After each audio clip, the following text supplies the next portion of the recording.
Good morning. My name is Gila Mirlashari. I'm a postdoctoral fellow at University of British Columbia. I would like to acknowledge that I live on traditional land of Squamish Nation. It's an honor for us to present the result of our research here in this conference. And I have the pleasure of working with the other members of our team, research team, including Dr. Ann Peterson, Dr. Kate Rossiter, and Chandra Berken-Ozempa. Today, we are going to present our project under the name of Improving the Infrastructure of Facilitating Sexual Assault Disclosure among healthcare providers. The bigger project that we are working on, its name is Changing Perceptions Project. So the presentation that I have today is part of this bigger project. It's a multi-year patient-engaged project co-led by BC Women's Hospital and Health Center and the Ending Violence Association of BC, with funding from the Vancouver Foundation and support from BC Women's Hospital Foundation. In our community advisory board, we have people with lived experience of sexual assault. We have representatives of sectors responding to gender-based violence, including the anti-violence and health sectors and disability organizations. So our study aim is for the bigger project that we are working on is to understand public discourse about sexual assault in British Columbia.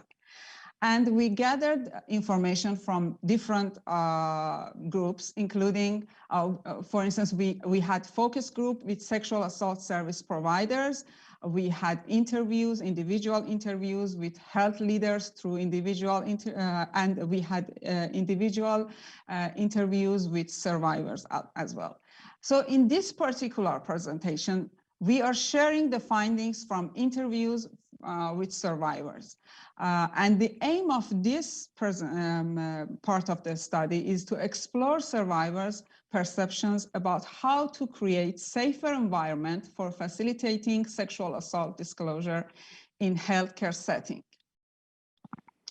So in order to learn about survivors' decisions to seek support following sexual assault, we did a qualitative research and we used thematic analysis to analyze in-depth interviews with 11 survivors. Two main themes emerged from our data analysis. The first one is enhance individual experiences of disclosing and accessing sexual assault services. And the second one is enhancing healthcare system to better respond to sexual assault. With regard to our first theme, we had 7 sub-themes, including experiencing a welcoming, support, safe, and non-judgmental environment, being validated, reducing the number of times survivors have to repeat their story to different care providers, and also commitment to survivors' anonymity, conveying a sense that they are not alone, reducing a stigma to facilitate disclosure, and clarifying choices and the implementation and implications of those choices. Now I'm going to bring some quotations from our participants. And I should mention that all names that I'm using in these presentations are pseudonyms.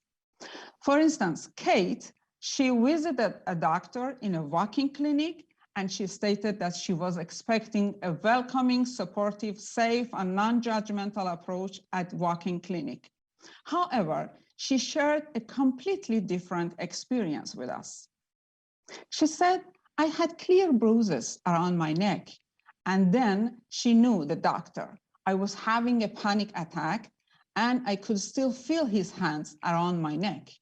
And she never once offered to refer me to any like these anti-violence organizations or you know, these organizations you can talk to. She just walked out of the room without even saying once, I'm sorry that that happened to you. And yeah, I walked out of the clinic, just feeling that like it was my fault. I could just feel a lot of judgment from her. Brittany, she shared her experience about receiving validation. She had good experience from healthcare providers. And she said, I think when I did go to the hospital, the time one of the women there said, like, it's not your fault. Like, I didn't know how much I needed to hear that. I don't know if they are trained to say that or anything, but that's really helped me in that moment. Elizabeth, she talked about stigma related to disclosure. And she said she decided to disclose because she wanted to help other people, other women come forward, and she wanted to put an end to this stigma. She said, if my experience and sharing with my experience can help other women come forward and be able to share theirs, and then we can kind of put an end to this stigma around mental health as well as sexual assault. I just wish that it would be easier for me to be able to talk about what they have been through for those women without being judged, without feeling embarrassed, or being or anything like that. Also, anonymity was very important for our survivors. For instance, one of our survivors mentioned, I live like maybe 45 minutes drive to downtown Vancouver. So actually it's funny. You bring that up because the first time I had the pop test, the appointment, the only reason I went that far was because it was anonymous clinic. I know a friend who avoids going to get medical help just because she doesn't want her name to be in the record. Also, about our second main team, we had 7 sub-teams, making sure that they have female staff, supports that they are not restricted to forensic exams, having access to follow up and receiving immediate response and support after disclosure, and having access to both online and in-person support services.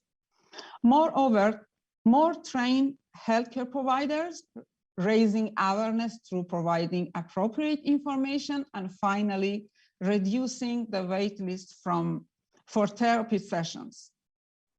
So Elizabeth, she was concerned about presence of male staff in the emergency department. This notion has mentioned by some of other participants as well.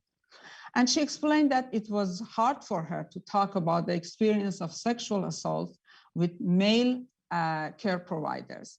So she said that, so the nurses, they make sure that they have female staff.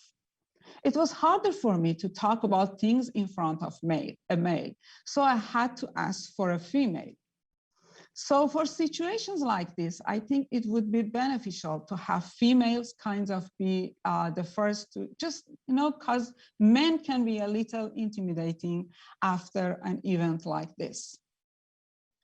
Survivors expressed concern about long wait for counseling.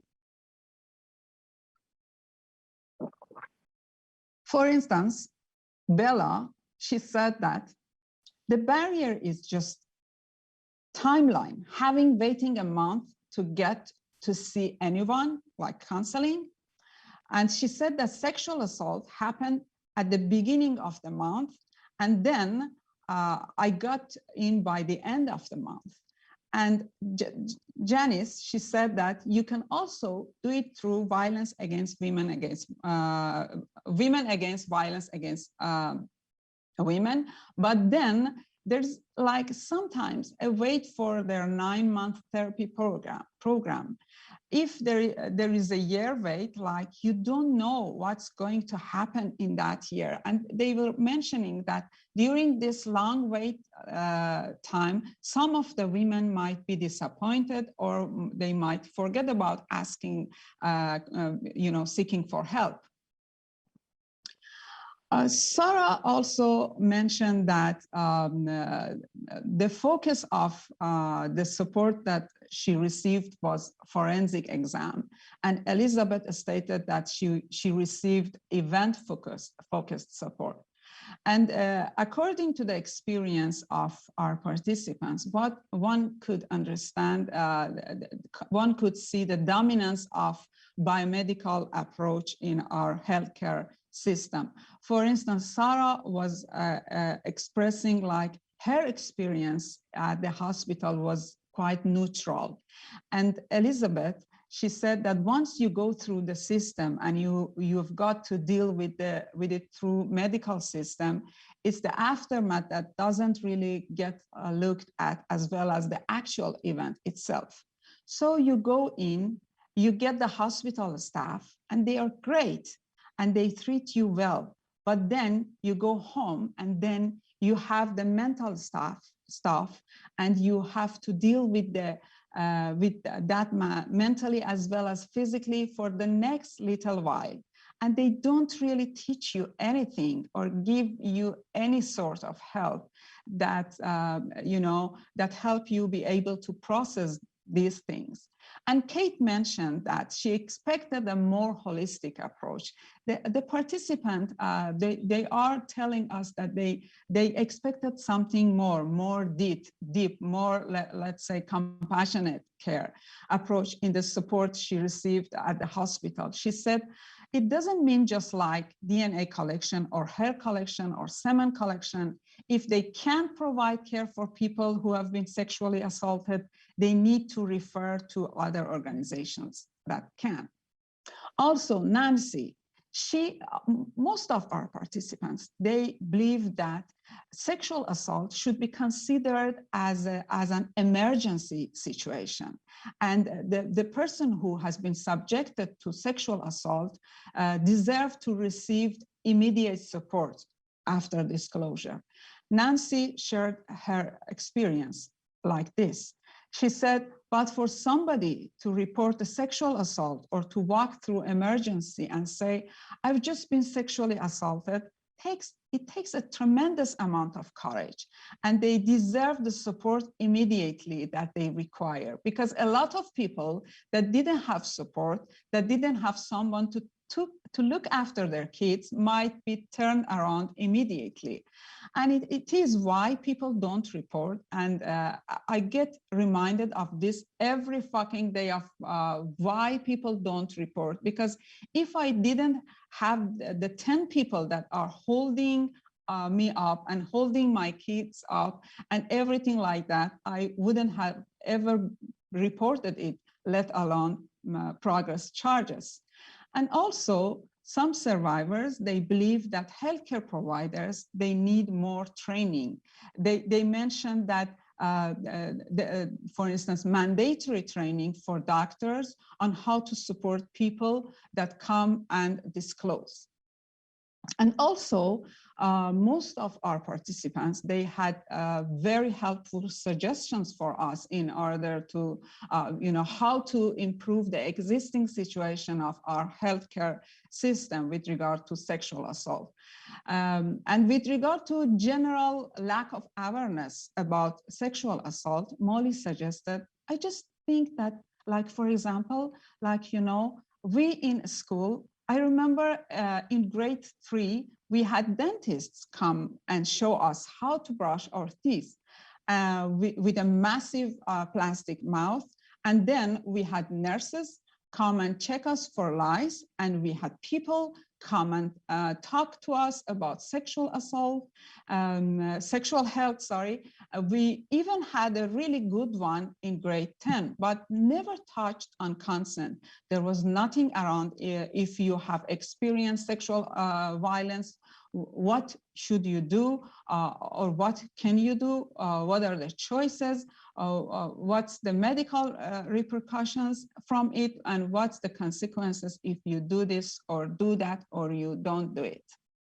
So in conclusion, this study suggests that the infrastructure of British Columbia healthcare system could be enhanced with respect to both individual and also organizational dimensions if we want to support survivors to disclose their experiences of sexual assault, and we want them to ask for help. Also, it's very important implementation of trauma-informed care and implementation of principles of survivor-centered care is very important, and we should consider human rights, gender equality, privacy, safety, and confidentiality. In this way, we would be able to support safe disclosure among survivors of sexual assault. So we should thank all survivors who trusted us and shared their experience with us. And we were so fortunate to be able to engage with survivors of sexual assault in our research project as members of community advisory. And finally, the findings we shared here in this presentation demonstrate the value of putting patients first by taking survivor-centered approach to care and the individuals, to care at the individual and also at the system level. So thank you so much for your time and your attention. And we are ready and we will be happy to answer your questions.